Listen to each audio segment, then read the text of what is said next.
సిద్ధలలో నేను సిద్ధముగా చేసుకో రాజు రానయ్యున్నాడు. ఒక రోజున దుఃఖపడతావు. నువ్వు ఎవరివైనా సరే. నేను ఎవరినో దృష్టిలో పెట్టుకుని వాక్యం ఎవరు బోధించరు ప్రియులారా.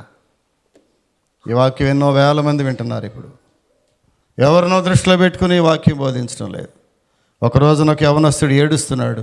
తుదకు నీ మాంసము నీ శరీరము క్షీణించినప్పుడు, ఒకరోజు నీ శరీరము క్షీణించిపోద్ది. 40 సంవత్సరాలు దాటిందంటే 50లో పడిపోతే శరీరం నీ మాట విందు కదా. యవన కాలంలో శరీరం మాట విందు, అది వేరు. 50 దాటిన తర్వాత శరీరం నీ కంట్రోల్లో ఉండదు. వయసును బట్టి వచ్చే మార్పుల్లో శరీరంలో మార్పు ఇది కదా. ఒక సమయం వచ్చినప్పుడు నీ శరీరము క్షీణించిపోద్ది. సహోదరుడా, సహోదరి, డాక్టర్లు ఏమీ చేయలేరు, మందులు ఏమీ చేయలేవు. నువ్వు అనుకుంటున్నావేమో షాపుల నిండా మందులు ఉన్నాయి, టౌన్ నిండా డాక్టర్లు ఉన్నారు, పేరు పోసిన డాక్టర్లు ఉన్నారు అనుకుంటున్నావేమో, ఫారిన్ రిటర్నర్స్ ఉన్నారు అనుకుంటున్నావేమో, ఆర్ట్ స్పెషలిస్టులు అనుకుంటున్నావేమో. ఒక రోజున నీ శరీరము క్షీణించినప్పుడు నువ్వు దుఃఖపడినా ప్రయోజనం లేదు ప్రియులారా. బైబిల్ ఎంత తేటగా మాట్లాడుతూ ఉంది. తుదకు నీ మాంసము క్షీణించినప్పుడు, శరీరము కాదు, శరీరంలో ఉన్న మాంసము క్షీణించిపోద్ది ఒక రోజున. ఇది అది నీ మాట వినదు. అప్పుడు మాట్లాడుతున్నావు నీవు. అయ్యో, బైబిల్ మాట్లాడుతుంది, చదవాలి దయచేసి అక్కడ. అయ్యో అయ్యో, ప్రార్థన చేయవమ్మా అంటే అయ్యో అనలేవు నీవు. ఇప్పుడు మోకరించి ప్రార్థన చేయమంటే, కలిసి ప్రార్థన చేయమంటే రాలేవు నీవు. ఎంత విచారం!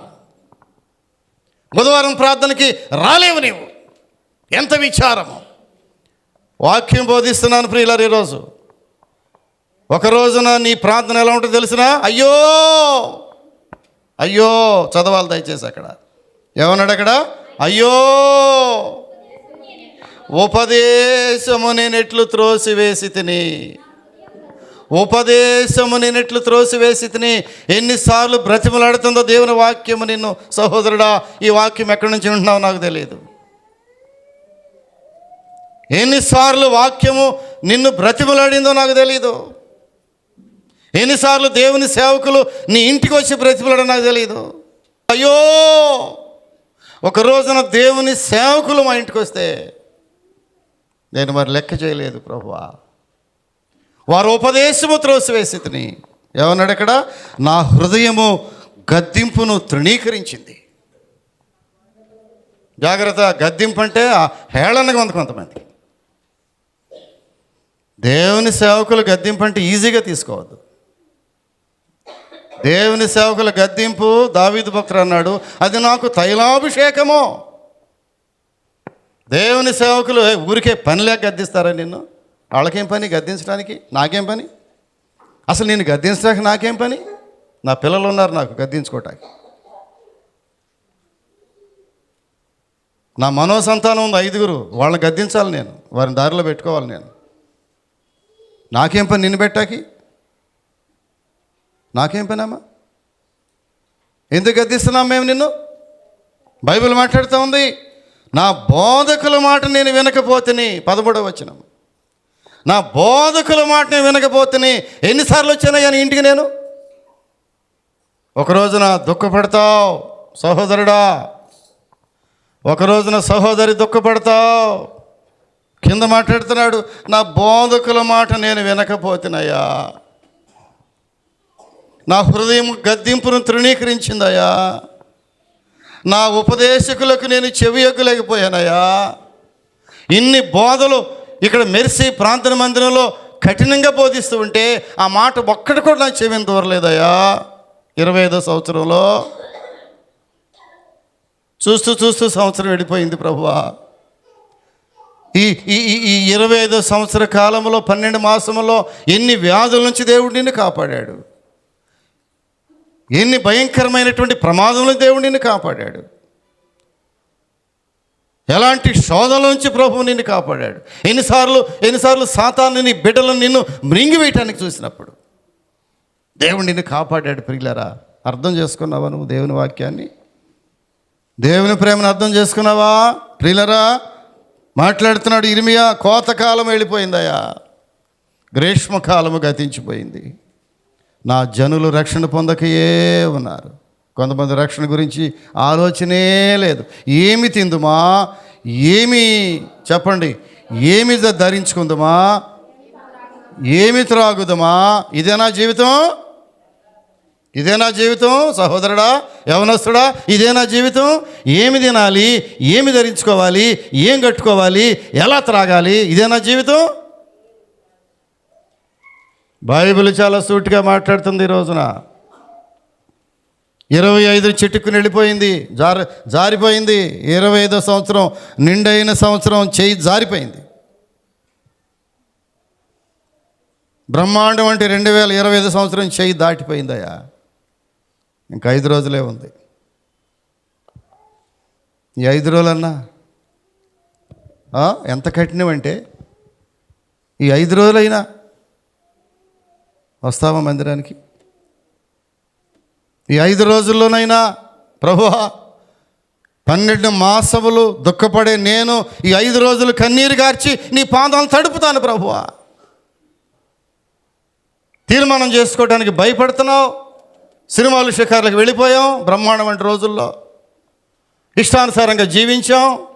వయసున్న రోజుల్లో శరీర ఇచ్చలను ఇష్టానుసారంగా తీర్చుకున్నాం. గంభీరంగా తిరిగాం, విచ్చలవిడిగా తిరిగేసాం. అయిపోయింది ప్రభువా, ఆ జీవితం చాలు నాకు. గతించిన కాలమే చాలును, గతించిన కాలమే చాలును ప్రభువా. ఇక వద్దయ్యా, ఇదిగో కోతకాలం గ్రీష్మకాలం గతించిపోయింది. జీవితం పచ్చగా కళకళలాడుతున్న జీవితాన్ని నేను చూస్తూ ఉన్నానే కానీ ఆ జీవితం ఎవరిచ్చారో గ్రహించలేకపోయాను ప్రభువా. ఒకప్పుడు నీ జీవితం కళకళలాడిపోయింది, పట్టిందల్లా బంగారమే, నీ ఇంట్లో ఎక్కడ చూసిన ఆశీర్వాదమే, నీ శరీరంలో అంతా కూడా ఏమంటాం దాన్ని, ఆరోగ్యమే. నీ శరీరం అంతా బలము, కండరాలు పెంచేసి బలమైన శరీరము, పహిల్మన్ లాగా. నాకు ఎదురులేదు అనుకున్న రోజుల్లో, నా జీవితానికి ఎదురులేదు. నా వెనక అందరూ బంధువులే, రక్త సంబంధులే, కాగిత కబురు చేస్తే వచ్చేస్తారు. నా పవర్ చాలా ఉంది ఈ పట్టణంలో, చిటికేస్తే వచ్చేస్తారు మనుషులు అనుకునే రోజుల్లో నువ్వేం చేసావు? దేవుడు అంటే ఏంటో చెప్పాలి. దేవుడు అంటే ఏంటో తెలియలేదు నీకు. ఈ రక్షణ ఎలా వచ్చిందో తెలియలేదు. నా రక్షకుడు ఎవరు? ఎవరు రక్షించగలరు నన్ను? ఎవరు నా పాపం నుంచి విడిపించగలరు అనే ఆలోచన కూడా నీవు చేయలేదు ఇంతకాలం. కారణం ఏంటంటే నీ జీవితం 3 పువ్వుల ఆరుకాయలాగా ఉంది. నీ జీవితం నిండా ఆశీర్వాదాలే, నీ ఇంట్లో సమృద్ధి, నీ బిడ్డల జీవితాలు సమృద్ధి. అప్పుడు దేవుణ్ణి గుర్తు రాలేదు. ఇప్పుడు అంటున్నాడు ప్రియులరా, తుదకు నీ మాంసము నీ శరీరము క్షీణించినప్పుడు కదా. వయస్సు ఎలకాలం ఉండదు, కిరీటము కలకాలం ఉండునా అన్నాడు భక్తుడు. రాజుకు కిరీటము కలకాలం ఉండునా? ఉండదమ్మా. డబ్బులు కలకాలం ఉంటాయా? ఆస్తి కలకాలం ఉంటుందా? శరీరంలో ఆరోగ్యం కలకాలం ఉంటుందా? ఏమీ ఉండదు. ఇప్పటికే డౌట్ నాకు. డ్రైవింగే కష్టమైపోతుంది నాకు. ఒకప్పుడు డ్రైవింగ్ బ్రహ్మాండంగా చేసేవాడు, 120 స్పీడ్ వెళ్ళిపోయేవాడు. 100 స్పీడ్కి తగ్గిపోయి 80 స్పీడ్లో. నేను విజయవాడ వెళ్తుంటే 80 దాటుతుంటే భయం వేసింది. 120 స్పీడ్లో వెళ్ళేవాడిని నేను. 130 ఇక్కడ తొక్కేసా. డ్రైవింగ్ బాగా ఇంట్రెస్ట్ నాకు, తెలుసుగా మీకు, బాగా ఇంట్రెస్ట్ డ్రైవింగ్ నాకు. లారీలు కూడా నడుపుతాను నేను, ఏ వెహికల్ నడిపేస్తాను. అలాంటిది నిన్న విజయవాడ నుంచి వస్తూ ఉంటే 80 దాటితే, 80 అంటే ఎక్కువే, 80 కిలోమీటర్ల స్పీడ్లో వస్తుంటే, మంచి కారు కదా, ఆ కారు 80లో వస్తుంటేనే భయం వేసింది నాకు. వయసు మళ్ళీపోతా ఉంది.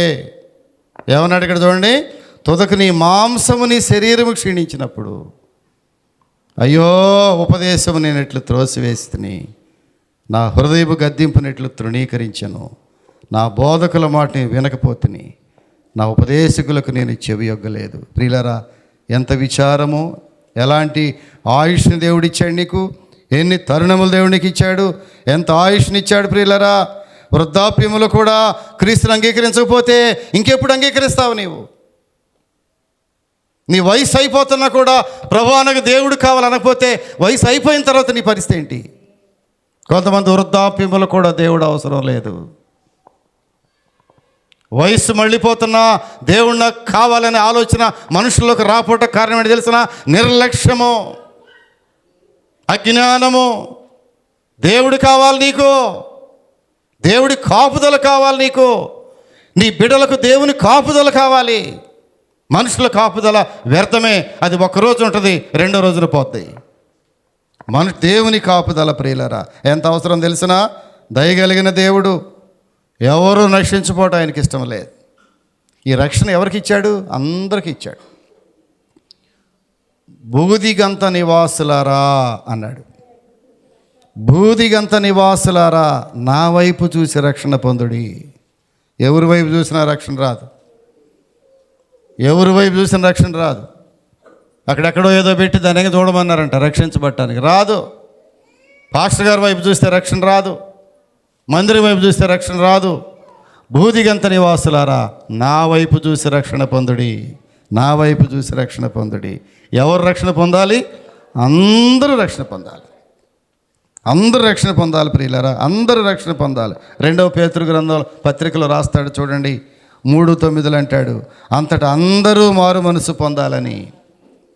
అంతటా అందరూ మారు మనసు పొందాలని, ఏ ఒక్కరూ నశించబోడు దేవునికి ఇష్టం లేదని, అందరూ మారు మనసు పొందాలని దేవుడు ఏం చేస్తున్నాడు? చదవండి ఒకసారి. అందరూ మారు మనసు, అందరూ మారు మనసు పొందవాలని కోరుచు దీర్ఘశాంతము. దేవుడు ఎంత దీర్ఘశాంతము!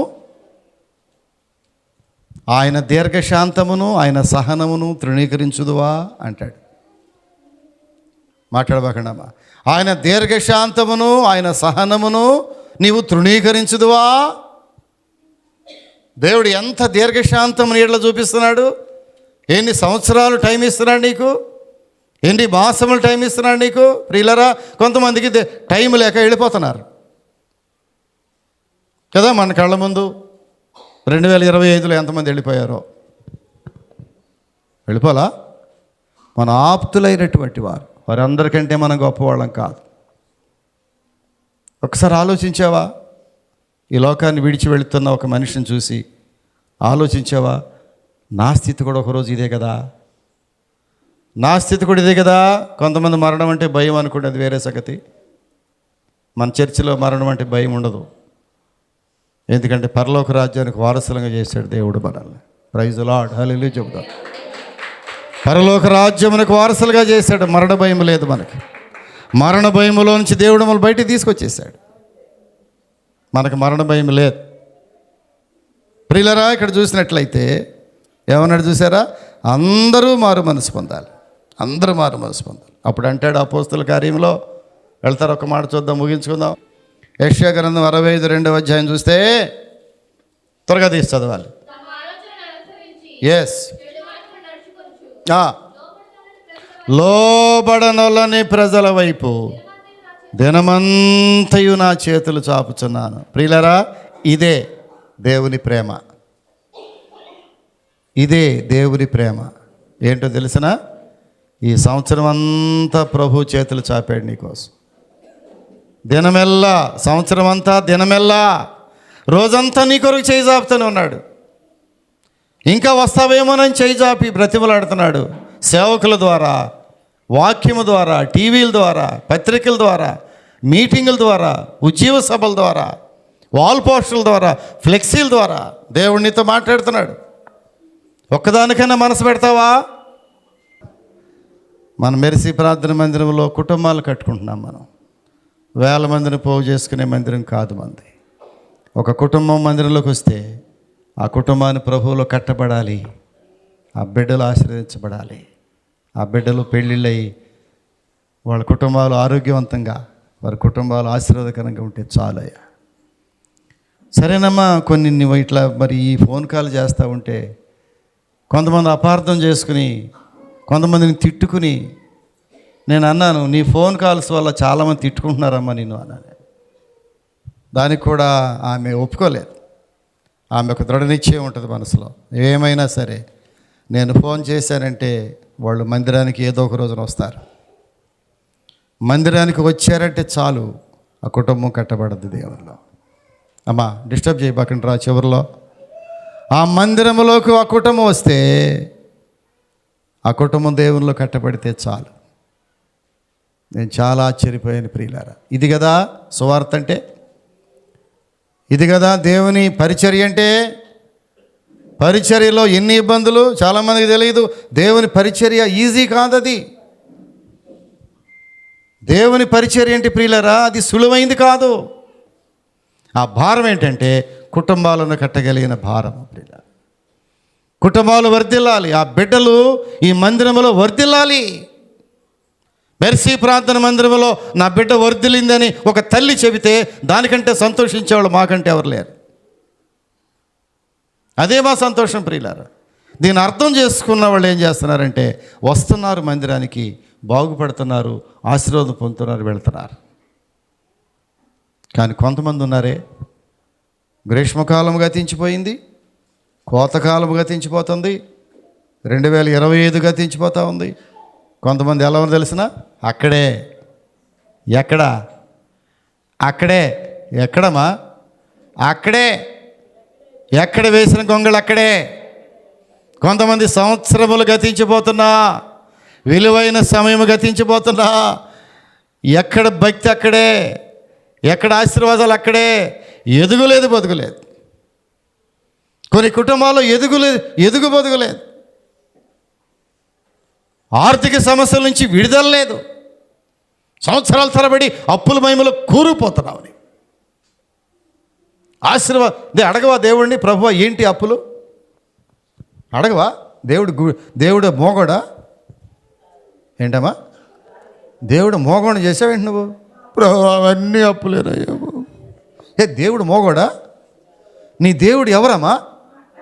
నీ దేవుడు ఎవరు? నీ దేవుని ఎంత తక్కువ చేసి మాట్లాడుతున్నావు నీవు? నీ దేవుని ఎంత తక్కువ చేసి మాట్లాడుతున్నావు? నీ దేవుడు ఏమాయనో అని అన్యజనులను అడిగితే నీ ఏం చెప్పను ప్రభువా? దావీదు భక్తుడు మాట్లాడతాడు, నీ దేవుడు ఏమాయనో. నువ్వు అప్పుల్లో కూరుకుపోతుంటే నీ దేవుడు ఏమాయనో. అనారోగ్యంతో కూరుకుపోతుంటే నీ దేవుడు ఏమాయనో. నీ ప్రక్క సహోదరు అడిగితే ఏం చెప్పాలి మనం? మా దేవుడు ఈ మధ్య గుడ్డోడు అయిపోయాడయ్యా అంటావా? ఏమా మా దేవుడు ఈ మధ్య అసలు నా మాట వింటలేదంటావా? వింటలేదంటావమ్మా? ఆయన వినే దేవుడు, ఆయన వినే దేవుడు, చెవులుండి వినే దేవుడు మన దేవుడు, దూరుండి మాట్లాడే దేవుడు మన దేవుడు. ఆయన గుడ్డివాడు కాదమ్మా. నీవు ప్రార్థన చేయకపోవటమే ఆలస్యం. విశ్వాసంతో ప్రార్థన చేసి ప్రియులారా, ఎన్ని తరుణాలు దేవుడు మనకిచ్చాడు. ఎందుకనగా ప్రియులారా, దేవుడు మనలను ఉగ్రత పాలు చేయటానికి రాలా, రక్షించడానికి వచ్చాడు. ఒక మాట మనం చూద్దాం, చూడండి. 1 తెస్సలోనికీయులకు రాసిన పత్రిక 5వ అధ్యాయం 9వ వచనం దయచేసి చదవండి. ఎందుకనగా ద్వారా రక్షణ పొందుటకే దేవుడు మనల్ని నియమించను కానీ ఉగ్రత పాలగుటకు నియమించలేదు. ఎంత మంచి వాక్యం! ఇంత చేసి దేవుడు హెచ్చరించింది దేనికంటే రక్షణ పొందటాకే కానీ ఉగ్రత పాలు చేయటానికి కాదు. దేవుడు వచ్చింది మనల్ని ఉగ్రత పాలు చేయటానికి కాదు. దేవుడు వచ్చింది మనల్ని తీర్పులో తేటానికి కాదు, మనల్ని మరణములో నుంచి జీవంలోనికి తేటానికి. యేసు ప్రభు జన్మించింది ఎందుకంటే మనల్ని రక్షణలోనికి నడిపించడానికి. నేడు మనకు రక్షకుడు పుట్టి ఉన్నాడు. ఎవరైనా రక్షకుడు పుట్టి ఉన్నాడు ప్రియులారా. రక్షించటానికే ప్రభు వచ్చాడు. అంతేగాని అనేక అవకాశాలు, అనేక తరుణాలు, ఎన్ని తరుణాలు దేవుడు మనకిస్తున్నాడు. నీ హృదయ కాఠిన్యమును ఒక్కసారి జ్ఞాపకం చేసుకో. నీ హృదయం ఎంత కఠినమైపోయిందో. ప్రభువా, కఠినమైపోయిన హృదయాన్ని మరలా నీవు మెత్తని చేయి. పండగల్లో పడిపోయి ఇటు నీళ్ళు పోయి ఇటు అందరూ, మీరు మానేసి నేను మానేసా. నిన్న ఎప్పుడు ప్రార్థన చేసుకుంటుంటే వెనక్కి తిరిగి చూస్తే ఒకసారి చేయి పెట్టి చూసా, గట్టి పడిపోయి ఉన్నాయి. ఈ కుండీలమ్మా ఏలు దిగట్లా. కొంచెం ఇవి కూడా తల వాల్చినాయి, మొక్కలు కూడా ఆకులు తల వాల్చినాయి. చూస్తే గట్టిపడిపోయి ఉన్నాయి. మళ్ళీ దాన్ని తడపాల్సి వచ్చింది. ఇప్పుడు ఏం చేశాను, ప్రార్థన మధ్యలో లేచి 5 గంటలకి వెళ్ళి కొంచెం గ్లాస్ ఒకటి ఉంది, ఇక్కడ ఎవరో తాగి పడేసిన గ్లాస్ ఒకటి ఉంది, ఆ గ్లాసులో నీళ్లు పట్టుకుని మళ్ళీ ఒక్కొక్కదాన్ని తడుపుకుంటూ వచ్చా. కొంచెం నీళ్ళు ఎట్ట పోసుకుంటూ వచ్చా. పొద్దున్న చూసా, ఏంటని చూసా, చక్కగా మెత్తబడిపోయి బ్రహ్మాండంగా ఉన్నాయి. మళ్ళీ నవ్వుతున్నాయి మొక్కలు, చూడు నవ్వుతున్నాయి. మొక్కలు నవ్వుతున్నాయమ్మా లక్ష్మి, మొక్కలు నవ్వుతున్నాయి చూడు. నిన్నంత ఏడుతూ ఉన్నాయి, తల వాల్చేసి ప్రియుల ఘనీభవించేసి కఠినమైపోయి ఏలు పెడితే అసలు కనీసం లోపలికి కూడా వెళ్ళలేదు ప్రియుల. ప్రభు మాట్లాడుతున్నాడు, నీ హృదయ కాఠిన్యమును దృష్టిలో పెట్టుకో. ప్రభువా, నా హృదయం కఠినమైపోయింది. దైవ సేవకుల మాట వింటలేదు, దైవ సేవకుల హెచ్చరికలు వింటలేదు. ఆ సినిమా తారలో ఆ సినిమా యాక్టర్లు ఇవ్వడం చెబితే వాళ్ళ మాటకి చెవులు కోసుకునేవాళ్ళు, కొంతమంది చెవులు కోసుకునేవాళ్ళు ప్రియులరా. డబ్బు అవజేసుకుని శరీర ఆ యొక్క ఏముంటుంది దాన్ని శక్తిని కూడా అవజేసేసుకుని తిరుగుతున్నారు. రోమిలకు రాసిన పత్రికలో ఆఖరిగా మనం ఇది చదువుకుని మనం ముగించుకుందాం. రోమిలకు రాసిన పత్రిక 2వ అధ్యాయం 4-5 వచనాలు చదువుకుంటే ప్రియులరా, దేవుని అనుగ్రహము మారు మనసు పొందుటకు నిన్ను ప్రేరేపించుచున్నదని ఎరుగక ఆయన అనుగ్రహ ఐశ్వర్యమును సహనమును దీర్ఘశాంతమును తృణీకరించుదువా. నీ కాఠిన్యమును మార్పు పొందని నీ హృదయమును అనుసరించి ఉగ్రత దినమందు, అనగా దేవుని న్యాయమైన తీర్పు బయలుపరచబడి దినమందు నీకు నీవే ఉగ్రతను సమకూర్చుకొనుచున్నావు. నీ హృదయ కాఠిన్యము మార్పు పొందని హృదయము, మార్పు లేదు. గ్రీష్మకాలం వెళ్ళిపోతుంది, కోతకాలం గతించిపోతుంది, హృదయంలో మార్పు లేదు. మార్పు లేని హృదయము, హృదయ కాఠిన్యము చేత ఏం జరుగుతుందంటే ఉగ్రత దినమందు నీకు నీవే ఉగ్రతను సమకూర్చుకుంటున్నావు. ఉగ్రత ఎవరో తీసుకురాట్లా, నీకు నీవే, నీ అంతటికి నీవే. నీ హృదయంలో మార్పు లేకపోవటం వల్ల, నీ హృదయం కఠినమైపోవటం వల్ల ఈ మధ్యాహ్న కాల సమయంలో ప్రభు మరొక తరుణం నీకు ఇస్తున్నాడు. ఈ దేవుడు ఎవరో తెలిసినా ఎన్నో హెచ్చరికలు చేసి చివరకు ఒక మంచి తరుణాన్ని ప్రభు మరలా నీకు ఇస్తున్నాడు. అదే 2026వ సంవత్సరం ప్రియులారా. ప్రభువా, మళ్ళీ ఒక సంవత్సరం నాకు ఇస్తున్నావు.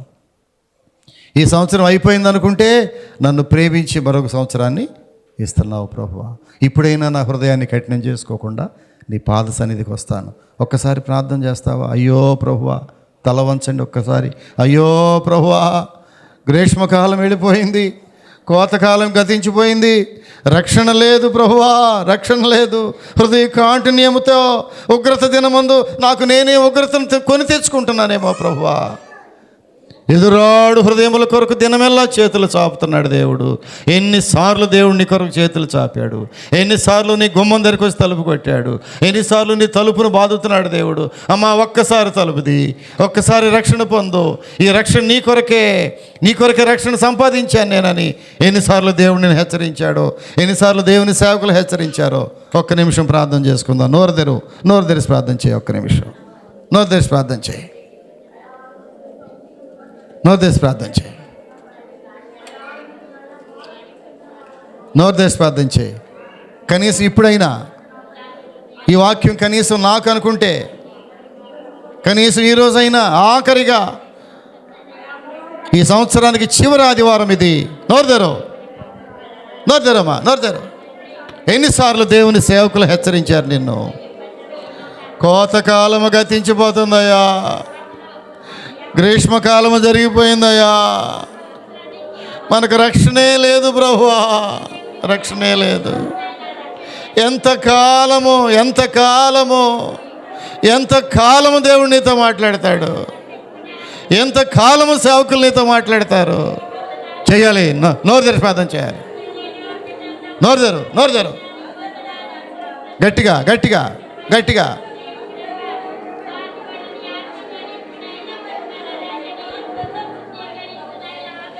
ఎన్ని తరుణములు దేవుడికి ఇస్తున్నాడు. ఎంత ఆయుష్ దేవునికి ఇచ్చాడు. నీ వృద్ధాప్యములు దేవునికి తోడుగా ఉంటున్నాడు. ప్రార్థన చేయి. ప్రభువా, ఎన్ని సంవత్సరాలు నాకు ఇస్తున్నావు? ఈ సంవత్సరంలో ఎన్ని ఆదివారాలు నేను నీకు దూరంగా ఉన్నాను, ఎన్ని బుధవారాలు దూరంగా ఉన్నాను, ఎన్ని శనివారాలు దూరం అయిపోయాను. గ్రహింపు లేదు, భయం లేదు. భయమే విడిచిపెట్టేశాను ప్రభువా. నా హృదయ కాఠిన్యమో. నోరు తెరో, కళ్ళు తెరిచి చూడొద్దు దయచేసి. ప్రార్థన సమయాన్ని పాడు చేసుకోవద్దు దయచేసి. దేవుని మాట విను. ప్రార్థన సమయం పాడు చేసుకోవద్దు. కొద్ది నిమిషాలు. ఇది ప్రార్థనా సమయము. కళ్ళు మూసుకో, నోరు తెరో. నా హృదయ కాఠిన్యమయ్యా,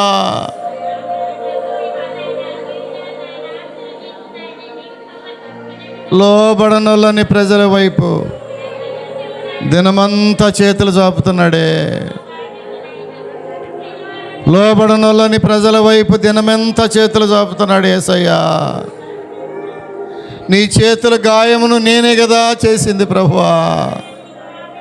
నీ చేతుల మేకులు కొట్టింది నేనే కదా ప్రభువా. ఎన్నిసార్లు నీవు నాకు చేతులు చాపావు, ఎన్నిసార్లు నా గృహానికి వచ్చావు నీవు, ఎన్నిసార్లు దేవుని సేవకులు నా ఇంటికి పంపించావు నీవు. ఎన్ని సంవత్సరములు నీకు దూరంగా ఉన్నాను ప్రభువా. మళ్ళా నువ్వు ఒక తరుణం నాకు ఇచ్చావయ్యా. నా కుటుంబం ఆర్థికంగా చితికిపోయినప్పుడు నీవు కాపాడేవే. నా ఆరోగ్యం క్షీణించినప్పుడు నీవు నన్ను కాపాడేవే. నా బిడ్డల బలహీనం అయిపోయినప్పుడు నీవు నన్ను బిడ్డను కాపాడేవే. ఈ సంవత్సరంలో ఎన్ని విధాలుగా నన్ను కాపాడావు ప్రభువా. నీ పాదములు పట్టుకుంటున్నానయ్యా, నీ పాదములు తడుపుతున్నాను ప్రభువా. అయ్యో, నన్ను ఒక్కసారి దర్శించుము.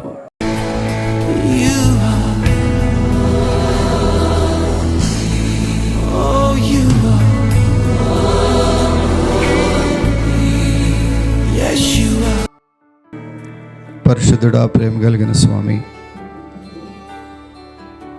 ఈ సంవత్సరపు చివరి విశ్రాంతి దినములో మీరు మాకు ఇచ్చిన విలువైన హెచ్చరికలను బట్టి స్తోత్రాలు. గ్రీష్మకాలం గతించిపోతూ ఉంది ప్రభు, కోతకాలం కూడా గతించిపోతూ ఉంది. మేము రక్షణ పొందకయే ఉన్నాము అనే వాక్యం ద్వారా మాతో మాట్లాడారు, మీకు స్తోత్రాలు. ఈ వాక్యానికి ముద్ర వేయండి. ఇంకా మారు మనసు లేని వారికి మారు మనసు దయచేయండి. సమయం సంకుచితంగా ఉంది, చాలా సమయం కొద్దిదే మా ముందు ప్రభువా. మీ ప్రేమ ఎంతో గొప్పది. మీరు మా కొరకు ఏర్పాటు చేసిన రక్షణ నిర్లక్ష్యం చేయకుండా దాన్ని పొందుకుని ఇతరులకు దాన్ని ప్రకటించే కృప మా అందరికీ దయచేయండి. విన్న వాక్యానికి ముద్ర వేసి కృప చూపించమని, ఈ వాక్యం ఎవరైతే వింటున్నారో వారిలో గొప్ప పరివర్తన, పరిశుద్ధాత్మ సన్నిధి వారి తలల మీద కొమ్మరించి కృప చూపించమని, పశ్చాత్తాపపు ఆత్మల బిడ్డల మీద దయచేయమని యేసు నామమున అడుగుచున్నాము తండ్రి. ఆమేన్.